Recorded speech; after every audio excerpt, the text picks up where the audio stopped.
जय हिंद। आज का हमारा टॉपिक है ऐतिहासिक प्रमुख घटनाएं। ऐतिहासिक प्रमुख घटनाओं में आज हम लोग इतिहास के जो प्रमुख युद्ध हुए हैं उनके बारे में देखेंगे। युद्ध से रिलेटेड बहुत सारे क्वेश्चन एग्जाम में पूछे जाते हैं, एग्जाम कोई सा भी हो। तो आइए देखते हैं। सबसे पहले आप यहाँ देखेंगे हल्दी घाटी का युद्ध। आप जानते हैं कि हल्दी घाटी का युद्ध 1576 में होता है और ये युद्ध अकबर और महाराणा के बीच लड़ा जाता है, जिसमें विजयी दोस्तों अकबर की होती है। तो ये 3 से 4 पॉइंट आपको नोट करके चलना है कि हल्दी घाटी का युद्ध कब हुआ, किन के बीच लड़ा गया, जीत किसकी हुई। इस तरीके के क्वेश्चन एग्जाम में पूछे जाते हैं, तो ध्यान रखिएगा। हल्दी घाटी का युद्ध 1576 में अकबर और महाराणा के बीच लड़ा जाता है, विजयी अकबर की होती है। नेक्स्ट देखेंगे खानवा का युद्ध। खानवा का युद्ध 1527 में होती है, बाबर और राणा सांगा के मध्य। विजयी इसमें बाबर की होती है। आप जानते हैं कि बाबर जो है भारत में मुगल साम्राज्य की स्थापना करता है।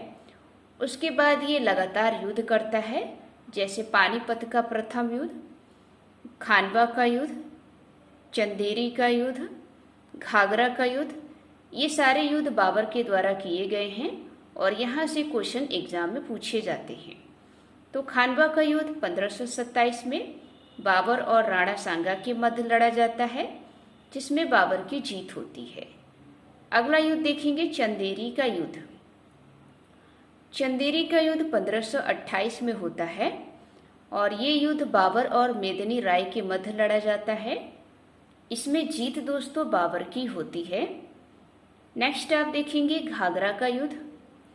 घाघरा का युद्ध 1529 में होता है, बाबर और अफगान सरदारों के बीच लड़ा जाता है, जिसमें विजयी बाबर की होती है। तो ये 3 से 4 पॉइंट सभी में आपको याद रखना है कि युद्ध कब हुआ, किन के बीच लड़ा गया, जीत किसकी हुई, क्योंकि एग्जाम में इसी तरीके के क्वेश्चन पूछे जाते हैं। नेक्स्ट आप देखेंगे चौसा का युद्ध। चौसा का युद्ध 1539 में होता है, हुमायूं और शेर शाह सूरी के बीच। इसमें दोस्तों शेर शाह सूरी की जीत होती है। आपको पता है कि जब युद्ध होता है तो हुमायूं जो है कुछ समय के लिए भारत छोड़ के चला जाता है। हुमायूं के जाने के बाद शेर शाह जो है भारत में कुछ समय शासन करता है। तो इसको नोट करके करना है कि चौसा का युद्ध 1539 में हुमायूं और शेर शाह सूरी के बीच होता है, जिसमें शेर शाह सूरी की जीत होती है। नेक्स्ट आप देखेंगे प्लासी का युद्ध, मोस्ट इम्पॉर्टेंट है। प्लासी का युद्ध 1757 में हुआ, सिराजुद्दौला और क्लाइव के बीच, जिसमें जीत दोस्तों क्लाइव यानी कि अंग्रेजों की होती है। तो ये पूछा जाता है कि प्लासी का युद्ध कब और किसके बीच हुआ, जीत किसकी हुई। तो ध्यान रखिएगा, प्लासी का युद्ध 1757 में सिराजुद्दौला और क्लाइव के बीच लड़ा जाता है, विजयी अंग्रेजों की होती है।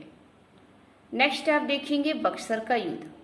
आप जानते हैं कि इतिहास में प्लासी का युद्ध और बक्सर का युद्ध एक मोस्ट इम्पॉर्टेंट युद्ध है, क्योंकि यहाँ से क्वेश्चन बहुत ज़्यादा पूछे जाते हैं। तो बक्सर का युद्ध दोस्तों 1764 में होता है। इसमें अंग्रेजों की तरफ से हेक्टर मुनरो और भारत की तरफ से 3 लोग थे, एक तो सुजाउद्दौला, मीर कासिम और शाह आलम सेकंड। ये नाम आपको याद रखना है, क्योंकि ये नाम बहुत बार पूछे जाते हैं कि बक्सर के युद्ध में भारत की तरफ से कौन कौन थे। तो सुजाउद्दौला, मीर कासिम, शाह आलम सेकंड, ये 3 लोग थे और अंग्रेज की तरफ से हेक्टर मुनरो था। इसी बीच 1764 में ये युद्ध लड़ा जाता है। तो बक्सर का युद्ध, प्लासी का युद्ध आपको ध्यान रख के चलना है, क्योंकि यहाँ से क्वेश्चन पूछे जाते हैं, एग्जाम कोई सा भी हो। आगे देखेंगे भारतीय इतिहास में युद्ध बहुत ही हुए हैं। हम लोग यहाँ पर जो प्रमुख युद्ध हैं जो हर बार आते हैं वही पढ़ेंगे। यहाँ पर आप देखेंगे सोमनाथ मंदिर पर आक्रमण।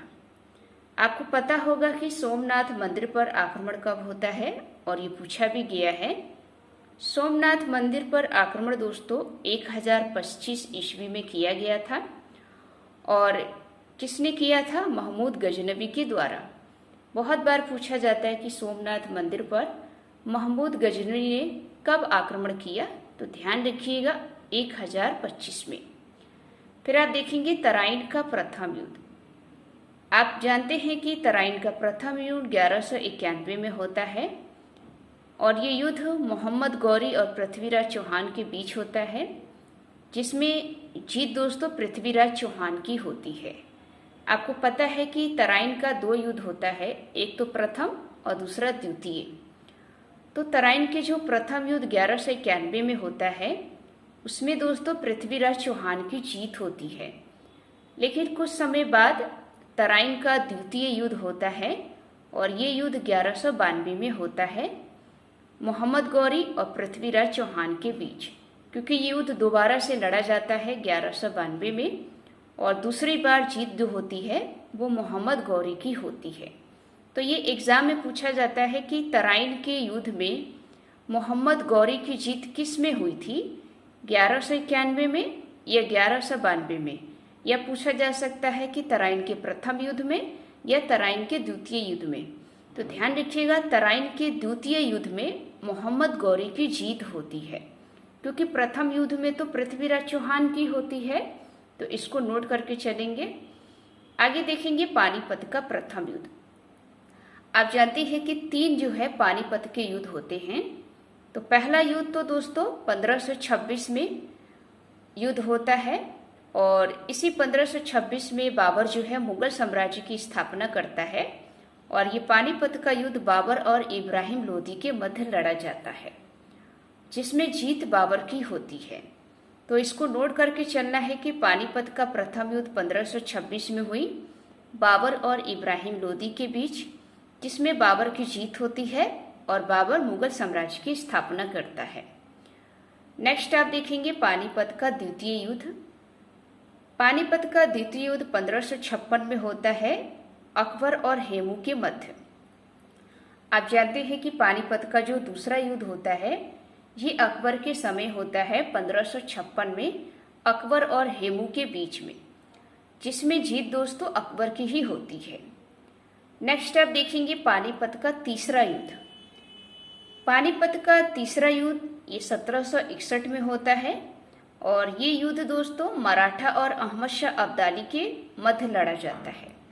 इसी पानीपत के युद्ध में मराठा जो है ये यहाँ पर समाप्त हो जाते हैं।